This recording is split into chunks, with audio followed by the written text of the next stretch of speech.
Olá, sejam muito bem-vindos à consulta informal do Projeto Arterial, uma iniciativa do Observador sobre doenças cerebrocardiovasculares.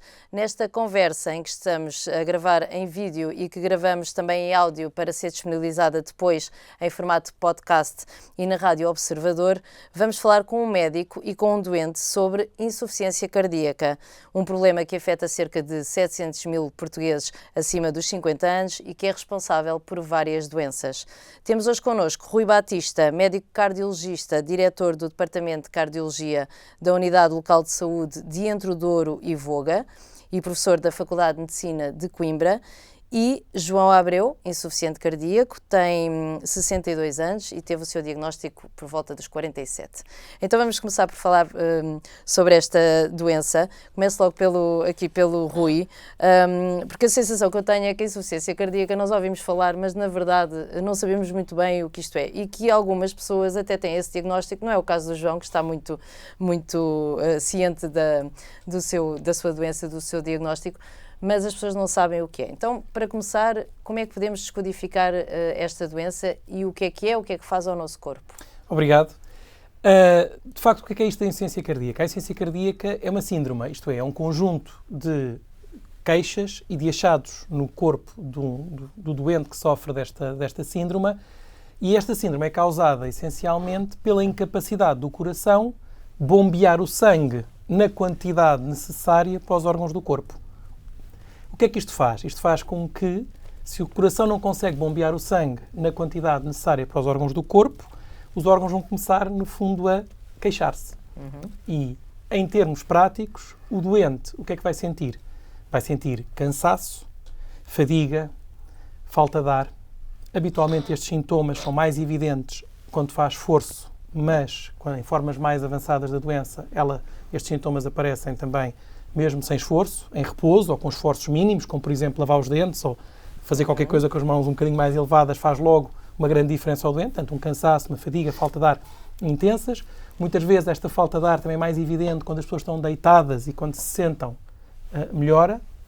E depois, habitualmente é acompanhado pelo que nós chamamos a retenção de líquidos, isto é, como o coração não consegue também, no fundo, enviar o sangue suficiente para os rins filtrarem, vai começando a acumular água dentro do organismo. E então as pernas começam a ficar inchadas, e em formas mais avançadas vai água para os pulmões, que dá ainda mais falta de ar, e vai água para o abdômen, dando muitas vezes o fígado inchado e o que nós chamamos a ascite, que é água dentro do abdômen. Portanto, no fundo, estas são as queixas principais dos doentes com insuficiência cardíaca. Mas há sintomas, desculpe interromper, mas há sintomas que começam a ser mais limitativos numa fase mais avançada, mas inicialmente também podem ser sintomas que a pessoa pode assumir, que é o cansaço do dia-a-dia, que é da vida familiar, que é a profissão, que é porque andamos todos em stress. É verdade. Isso pode levar a uma demora a procurar ajuda médica. Sem dúvida. E nós, no estudo recente que citou, nós identificámos, principalmente nas pessoas mais velhas e nas mulheres, que até 90% das pessoas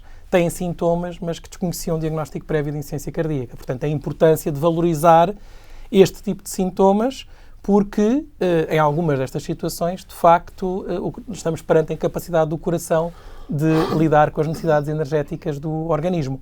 Estava depois só a dizer que há formas mais incomuns de sintomas, mas também podem surgir, que são as palpitações ou os desmaios que não têm causa, que também podem ser uma manifestação desta síndrome de insuficiência cardíaca. Só mais um aspecto que tem que ver com... Portanto, a insuficiência cardíaca é uma doença que, no fundo, a história final de muitas doenças cardíacas. Portanto, uma pessoa pode ter tido um infarto, lesionou o coração e surge a insuficiência cardíaca. Ou pode ter arritmias graves que lesam o coração e levam à insuficiência cardíaca. Ou pode ter hipertensão, diabetes que lesam o coração e levam à insuficiência cardíaca. Portanto, já são pessoas que já fazem parte dos grupos de risco. Maioritariamente, apesar de não ser sempre assim, habitualmente, as pessoas têm fatores de risco ou doenças que lesam o coração continuamente e que levam ao desenvolvimento da insuficiência cardíaca. No caso do João Abreu, foi uma completa surpresa este diagnóstico, não foi? Foi. Eu começo por agradecer o convite e realmente, respondendo à sua questão, foi uma surpresa enorme, não estava minimamente à espera do que ia acontecer. O primeiro impacto foi uma coisa não acreditei muito no assunto, desvalorizei. Depois, com o passar do tempo, comecei a observar e houve limitações grandes que me começaram a obrigar a compreender a doença e a seguir os conselhos médicos. Mas qual é que foi o episódio que o levou a procurar ajuda médica? Bem sei que depois, mais tarde, nós tivemos uma conversa prévia a esta gravação e bem sei que houve aquele período também que eu acho que é típico de negação, até chegar a uma adaptação e até possível aceitação da doença, mas houve algo que o fez levar, e que também não fez ir ao hospital, mas também não foi logo aí que soube que tinha esta doença, certo? Não, eu fui ao hospital com uma simples dor das costas, que não passava no apontado, que me dava, já estava à volta de 8 dias, já tinha passado, e nunca mais passava. E era incomodativo. E quando fui ao hospital fui confrontado com várias arritmias.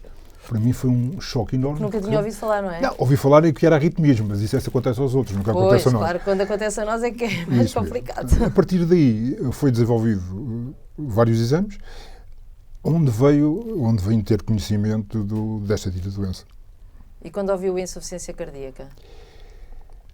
Como lhe digo, não liguei. Isto foi tudo seguido. Eu fui internado pouco tempo depois. Assim, de repente, fui feito o celocateterismo, foi feito uma introdução de um CDI e mesmo assim, como foi tudo de repente, não deu para pensar muito no assunto. CDI, peço desculpa para interromper, só para percebermos o que é o CDI, porque há pessoas em casa que estão a ouvir ou a ver, conforme o formato em que nos acompanham, que não sabem. O que é que foi isto que aconteceu ao João e que teve que ser feito? Portanto, o CDI é um cardioversor desfibrilador implantável. É um dispositivo que nós implantamos aqui debaixo da pele, no tórax. Os elétrodos vão até ao coração. E o que é que este dispositivo vai fazer? Algumas formas de insuficiência cardíaca manifestam-se por arritmias graves, tão graves que podem levar à morte súbita. E outras, mesmo que não se manifestem dessa forma, o risco de elas acontecerem é tão grande que justifica colocar este dispositivo que vai identificar se essas arritmias surgem e se essas arritmias surgirem, pode tentar tratá-las e se não conseguir, dá um choque. E isto faz com que evite um evento de morte súbita que seria naturalmente muito grave.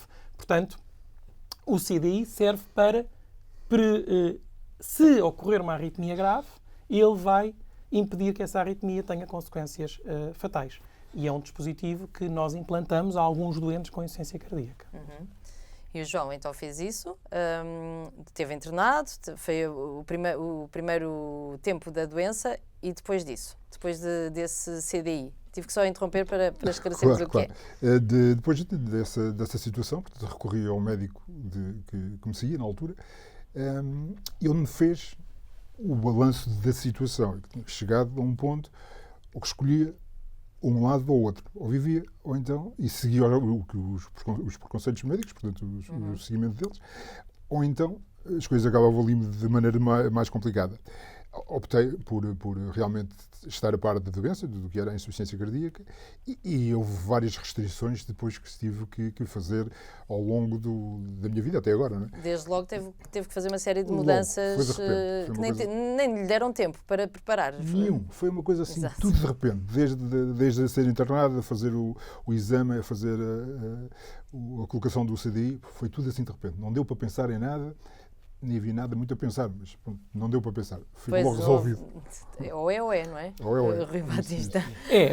Infelizmente, como falámos, a maior parte dos doentes não tem, muitas vezes, a primeira manifestação da insuficiência cardíaca é quando vão à urgência com um sintoma agudo, habitualmente com falta de ar ou porque estão muito inchados.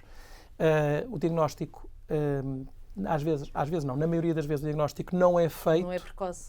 E a primeira manifestação clínica é de gravidade suficiente para levar o doente à urgência. E o doente é internado. Aliás, é preciso compreender que, apesar de falarmos que a insuficiência cardíaca era um pouco desconhecida, na verdade, no hospital toda a gente a conhece, porque a insuficiência cardíaca é a principal causa de internamento em doentes com mais de 65 anos. Portanto, não, eu diria o desconhecimento por parte das pessoas. Exato. Porque nós no hospital, equipas, claro. No hospital, infelizmente, conhecemos-la bem. E muitos dos primeiros diagnósticos são feitos justamente quando o doente se dirige ao hospital pela primeira vez. Por via da urgência e não de medicina geral e familiar. Exatamente. E por isso é muito comum esta sensação que de repente estava tudo bem e que num espaço curto de tempo ficou tudo, deixou de estar tudo bem, e o doente é internado e são feitos muitos procedimentos nesses internamentos. E estes procedimentos, habitualmente, o que são procedimentos que nós fazemos para perceber não só porque é que o doente tem insuficiência cardíaca, porque, como eu disse, há muitas causas, mas também depois para perceber a gravidade da insuficiência cardíaca. E em algumas situações nós acabamos por intervir de maneira a tentar tratar as causas da insuficiência cardíaca ou mitigar o risco a longo prazo desta insuficiência cardíaca. E também para ir vigiando ao longo do tempo, porque passa a ser uma pessoa que dá entrada no hospital e que a partir daí tem um grande tempo de acompanhamento hospitalar muito estreito, e imagino depois, a partir daí, os doentes habitualmente têm este internamento inicial e depois vão ter um seguimento a nível hospitalar durante, para muitos doentes será para o resto da vida, partilhado entre a consulta e estruturas que podem existir nos hospitais especificamente para acompanhar estes doentes, são chamadas clínicas de insuficiência cardíaca, onde o doente vai fazendo tratamentos e sendo avaliado de forma sistemática. Portanto, a vida mudou a partir daquele momento e a partir daí tudo, até algumas coisas que fazia a nível pessoal, o João mergulhava. A nível profissional, tudo acabou. A nível de lazer também, tudo acabou. Portanto, foi uma Não acabou tudo, João. Vá. Vamos, tudo acabou. Acabou tudo. Acabou o que estava, ou seja, em termos de profissão, teve que se reformar no sim. imediato. Fui logo, portanto, tratar dos papéis. Trataram-me logo dos papéis para fazer. Estava na parte comercial. Portanto, andava de um lado. Porque inicialmente a vida comercial era muito ativa. E isso tive mesmo que parar. Portanto, ia ser condicionado ao longo do tempo. E agora, passados estes anos, realmente já noto esse condicionamento. Mas pronto, teve que ser assim. Inicialmente teve que deixar de conduzir? Não deixei logo de conduzir. Na altura não deixei logo de conduzir. Portanto, era cortes muito sucessivos e muitas coisas juntas. E eu recusei-me a isso. Havia coisas que eu ia abdicando, no caso de mergulhar, por exemplo, andar de barco, fui abdicando disso. Foi um impacto muito grande. Custou-lhe muito? Muito. Foi uma coisa muito. Porque era o meu passatempo. Depois, a partir daí, deixar de conduzir, isto tinha que ser uma coisa de cada vez. E, pronto, as coisas foram-se assim sucedendo de ano a ano, de mês a mês, de ano a ano, até chegar ao dia que estamos. E depois teve também que adaptar a nível de alimentação? Sim, depois houve muitos condicionamentos. Portanto, a nível de alimentação, a nível de ingerir bebidas alcoólicas, portanto, o simples vinho, o simples cerveja, isso tudo acabou. Que a nível social é uma pressão que eu diria que é muito complicada. Aceita-se, portanto, a nível de... Nós sabemos o que é que... Portanto, neste meu caso, eu sabia o que é que tinha. Sabia as condicionantes que tinha. Portanto, tinha opção ou fazer ou não fazer. Se eu optei por fazer, vamos fazer tudo. Não vamos fazer só metade. Portanto, optei por fazer. Não me custou, vou sair com amigos na mesma, eles podem fumar, podem beber, sem qualquer problema. Não faz diferença absolutamente nenhuma. Eu não posso. Desde o momento do diagnóstico até hoje, tem então um conjunto de terapêuticas que tem que fazer, inclusive algum tratamento hospitalar. Quer resumir como é que é essa parte? E sei também que está à espera de um telefonema importante. Mas... É verdade. Portanto, além dos medicamentos diários, portanto, a toma dos medicamentos diários, portanto, apareceu-me há cerca de um ano, mais um medicamento que me veio ajudar, portanto, a nível de cansaço, que é uma toma num hospital de dia de 15 a 15 dias de um novo medicamento. É injetável, estou lá há cerca de 6 horas, eu realmente sinto-me com mais força, sinto-me com outra atividade. A partir daí, pronto, a vida vai continuando dia a dia. Sabemos os limites que temos, o nosso corpo obriga-nos a fazer esses limites, portanto não dá para exagerar. Mesmo que queiramos exagerar, não podemos exagerar, não dá, as coisas não dão. Pois é mentalizarmos nisso, e é o dia-a-dia mentalizarmos nisso e arranjar soluções para ultrapassar estas falhas que nós temos na vida e que adquirimos. Estamos a falar de quantos medicamentos por dia, mais ou menos? Os medicamentos todos à volta de 21 comprimidos. Por dia. Esta é outra parte difícil. Em relação à adesão à terapêutica, como são muitos medicamentos, pode ser difícil depois também ter esta... O João é um bom caso, porque é cumpridor daquilo que lhe sugerem, mas acredito que não seja a regra, infelizmente, de todos os doentes. Sim, no tratamento da síndrome de insuficiência cardíaca nós temos vários pilares, não é? Nós temos a parte das alterações de estilo de vida, a abstinência alcoólica, muito importante. Temos a parte dos dispositivos, alguns tratamentos cirúrgicos podem ser necessários e temos a parte da terapêutica farmacológica. E, de facto, como nós temos fármacos que vão atuar em várias vias patológicas, muitos deles são diferentes. Tomas de manhã, tomas à tarde, e é muito comum os doentes, de facto, relatarem a grande complexidade que estas estratégias farmacológicas determinam.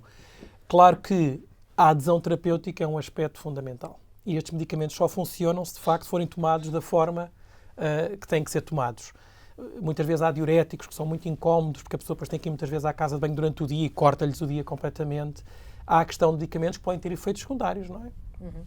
E, portanto, para o doente e para os seus cuidadores, é um desafio conseguir gerir toda esta terapêutica. Mas, na verdade, a adesão é fundamental. Ter um doente tão disciplinado que consegue tomar, de facto, a maioria das tomas na hora que deve ser, é de facto, muito bom. Claro que aqui o principal a ganhar é o doente, porque nós sabemos que o benefício máximo de todas estas estratégias ocorre quando, de facto, a adesão terapêutica é boa. Existem várias estratégias para melhorar a adesão terapêutica, o facto do contacto com as clínicas de insuficiência cardíaca, o apoio do sistema ao doente é fundamental para ele se sentir acompanhado e sentir que há um compromisso bionífico entre os cuidadores. É um contrato, é verdade, é quase um contrato. Tem direitos e tem deveres. A nossa proposta é, nós vamos fazer tudo o que estiver ao nosso alcance para o melhorar, do seu lado, vamos tentar que consiga acompanhar este regime terapêutico, pode dizer-nos, sentir que não consegue, e nós podemos tentar alternativas, mas lá está, a comunicação aqui é fundamental e perceber se o doente está de facto a tomar a medicação é fundamental para nós conseguirmos também, se isso não acontecer, encontrar formas de melhorar esta adesão terapêutica. E há muitas ferramentas para o fazermos. E haver um ajuste, se for necessário, esse ajuste terapêutico. Exato. Conforme as necessidades de cada doente. Exatamente. Não ser o doente a fazer mudanças e deixa de tomar, claro, porque hoje se sentiu mal, ou então ao fim de semana se calhar não faz mal não tomar. Às vezes há situações... Ou não dizerem tudo ao médico. Em alguns medicamentos, até é possível que a família ou o doente esteja instruído para fazer alterações terapêuticas se sentir que isso é necessário. Mas para a maioria dos medicamentos, eles não devem ser interrompidos sem indicação médica, não é? Ou sem acompanhamento da equipa do doente que está a gerir o processo. E claro que interromper a medicação toda, que é uma coisa que acontece mais vezes do que seria desejável, muitas vezes é a antecâmara de ir parar à urgência com uma descompensação de insuficiência cardíaca. Quais é que são as consequências de uma insuficiência cardíaca não tratada e, por sua vez, não controlada? A insuficiência cardíaca é uma doença inexoravelmente progressiva. Portanto, se nós tivermos um doente com insuficiência cardíaca em que nós não tínhamos qualquer intervenção, e dependendo naturalmente da forma em que o doente se encontra previamente, mas a insuficiência cardíaca é inexoravelmente progressiva. As formas mais graves poderão ter uma mortalidade de 50% a um ano. A maioria das formas terá uma mortalidade de 50% a 5 anos. Portanto, estamos a falar de uma síndrome que, e eu não quero ser catastrofista, mas é uma síndrome que pode ter um prognóstico pior que a maioria dos cancros, se nós não a tratarmos. Agora, a grande vantagem é como nós temos tantas ferramentas para tratar a insuficiência cardíaca que nós conseguimos melhorar o prognóstico do doente. Mas a insuficiência cardíaca, enquanto síndrome, pode ter um prognóstico muito sombrio. O João é um caso em que a ciência tem estado ao seu lado, porque tem acompanhado desde os 47 aos 62 e agora está a aguardar uma outra fase. É verdade. Portanto, eu fui candidato para um transplante cardíaco. É mais um passo em frente, mais uma barreira que teve que ser solucionada e teve que ser saltada. E ficamos à espera. Está a guardar o telefonema e quando for vai e daqui a 2 anos voltamos a falar e está ótimo. Sim, é assim, eu não penso muito no assunto. Sei que sei o que tenho que fazer. Agora, não vou estar constantemente a pensar nesse assunto, senão eu dou doido mesmo. Que é automatizante estar sempre a pensar na mesma coisa. Já de si, com a notícia que foi, abala-se muito. Portanto, o nosso sistema abala muito. Eu fiquei muito abalado com a situação. Mas compreendi que era a hipótese que tinha, não havia outra hipótese. Portanto, é aquela, ou não é? É ou não é? Portanto, optei por ser. Portanto, então, devemos estar à espera da situação. E que conselhos é que daria a outras pessoas que estejam numa situação semelhante? Eu acho que as pessoas têm que... Portanto, sabem que têm a doença, portanto, se estão acompanhados, devem ser acompanhados pelos médicos, e depois abstrair-se um bocadinho da doença, tentar viver o melhor o dia-a-dia. Porque se nós estamos sempre a pensar na doença, não se vai lá de nenhum. Portanto, a doença existe, nós sabemos o que é que temos, sentimos o que é que a doença está-nos a provocar, portanto, vamos partir e gozar o dia-a-dia o melhor que se pode. Com amigos, com família, passeios, aquilo que se consegue fazer melhor. E o resto, quando for, logo vai surgir. Portanto, não vale a pena estar muito a fazer projetos daquilo que vai acontecer ou o que é que não vai acontecer. Não sabemos. Sente apoio da equipa que o segue, no sentido de, não sei se tem o telefone do médico, se tem o contacto da equipa, se sentir alguma coisa estranha pode rapidamente, sem ter que ir ao hospital, contactar? É assim, eu estou a ser seguido no Hospital Garcia de Horta e posso lhe garantir que há pouco tempo tive 2 internamentos de urgência e não fui assistido logo pela médica que me costuma seguir, foi pela outra equipa. E posso lhe dizer que fui extremamente bem tratado, desde os médicos, desde a parte da enfermagem e até os auxiliares. Havia palavras de carinho, havia conforto, não me faltou rigorosamente nada. Portanto, sinto que sou acompanhado. Se houver alguma situação de urgência, tenho o número do hospital, ligo para o hospital e há sempre alguém que ajuda. Se houver uma coisa muito urgente, recorre às urgências. Ou liga ao 112, que se calhar é até o mais... Sim, é normal. Mais adequado. Rui Batista, há um estudo recente, eu queria voltar a ele, só para terminarmos, que veio trazer dados preocupantes em relação à insuficiência cardíaca e dados comparativos a um outro estudo que julgo que era de 1998, que vem trazer aqui também novas preocupações. Quer falar-nos resumidamente sobre isso? Portanto, a Sociedade Portuguesa de Cardiologia, em colaboração com a AstraZeneca e a Nova Medical School, desenvolveu nos últimos 4 anos um grande estudo epidemiológico chamado PORTOS. E o que é que nós fizemos nesse estudo? Tínhamos um caminhão onde tínhamos todas as ferramentas para diagnosticar a síndrome de insuficiência cardíaca e fomos, de forma aleatorizada, percorrer o país, Portugal continental. Quase 6.200 pessoas. Chamámos-las das listas dos centros de saúde para fazerem a marcha diagnóstica da insuficiência cardíaca. E o que é que nós identificamos? Em primeiro lugar, em pessoas com mais de 50 anos, não é? Porque a insuficiência cardíaca está muito relacionada à idade, ao envelhecimento. E nós temos que nos lembrar que Portugal é um país envelhecido. Isto é, Portugal, acima de 50 anos, tem quase metade da população. A consequência da longevidade. Da longevidade. É bom, por um lado, mas coloca outros desafios. E então, o que é que nós identificamos? Nós identificamos que nesta amostra de pessoas com mais de 50 anos, 16% das pessoas tinham queixas de cansaço, de fadiga ou de edemas. E quando nós aplicávamos os testes para diagnosticar a insuficiência cardíaca, de facto, havia sinais de que aquelas queixas provavelmente eram secundárias à insuficiência cardíaca. Só que encontramos também uma grande heterogeneidade entre as regiões do país, em que o Alentejo tinha uma prevalência de insuficiência cardíaca que era quase o dobro da região norte do país. Isto tem muito a ver com os fatores de risco de insuficiência cardíaca, a hipertensão, a diabetes, a obesidade. E identificámos que a maioria destes casos de insuficiência cardíaca nós temos essencialmente 2 grandes grupos de doentes com insuficiência cardíaca, doentes aqui, como o João, que têm um coração que tem muita dificuldade em contrair, mas temos uma outra forma de insuficiência cardíaca em que o problema não é tanto o coração contrair, mas é ele conseguir relaxar rapidamente para receber o sangue que está a vir dos pulmões. E, portanto, se ele também não conseguir relaxar, o sangue não vem dos pulmões e acumula-se para trás. E esta forma encontra-se mais associada a doentes mais velhos, a mulheres, à obesidade e à hipertensão arterial. E, portanto, no fundo, identificámos que até 1 em cada 9 pessoas que tinham insuficiência cardíaca desconheciam o diagnóstico.